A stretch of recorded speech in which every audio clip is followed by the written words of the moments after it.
રાધનપુરમાં આરોગ્ય કાર્યકર ચિરાગ ચાવડાના અનોખા જન્મદિવસની ઉજવણીમાં સમાજ માટે પ્રેરણાત્મક ઉદાહરણ સામે આવ્યું છે।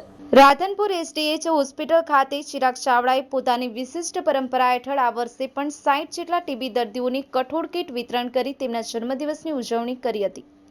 ચિરાગ ચાવડાએ છેલ્લા 8 વર્ષથી પોતાના જન્મદિવસે ટીબીના દર્દીઓને કઠોળ કીટ આપી અને સેવા યજ્ઞનું કાર્ય કર્યું છે। અત્યાર સુધીમાં 255 થી વધુ દર્દીઓને મદદરૂપ બની ચૂક્યું છે। આ પ્રસંગે રાધનપુરના ધારાસભ્ય લવંગજી ઠાકોર, જિલ્લા ક્ષય અધિકારી ડોક્ટર પરમાર અને અન્ય મહાનુભાવો પણ ઉપસ્થિત હતા। આજના સમયમાં જ્યાં મોટાભાગના લોકો પંસારો અને પાર્ટીઓમાં પૈસા ખર્ચે છે, ત્યાં ચિરાગ ચાવડાની આ સેવા સરાહનીય છે। એમનું મંતવ્ય છે કે ટીબીના દર્દીઓને મદદરૂપ થવું એ પણ એક મહત્વપૂર્ણ માનનીય સેવાનું કાર્ય છે। Bureau report, News Nine Gujarati, Radhanpur. આજ રોજ મારા જન્મદિવસ નિમિત્તે ટીબીના દર્દીને કઠોળ કીટ આપીને જન્મદિવસની ઉજવણી કરી। છેલ્લા 8 વર્ષથી હું મારા જન્મદિવસની ઉજવણી કઠોળની કીટ આપીને ટીબીના દર્દી સાથે ઉજવણી કરું છું। હોટલ કે પાર્ટીમાં ખોટા ખર્ચને કરતો નથી અને સામાન્ય રીતે આ ટીબીના દર્દીને પોષણક્ષમ આહાર મળી રહે તે હેતુથી આ ટીબી દર્દીને કઠોળ કીટનું વિતરણ કરવામાં આવ્યું। આપનું નામ?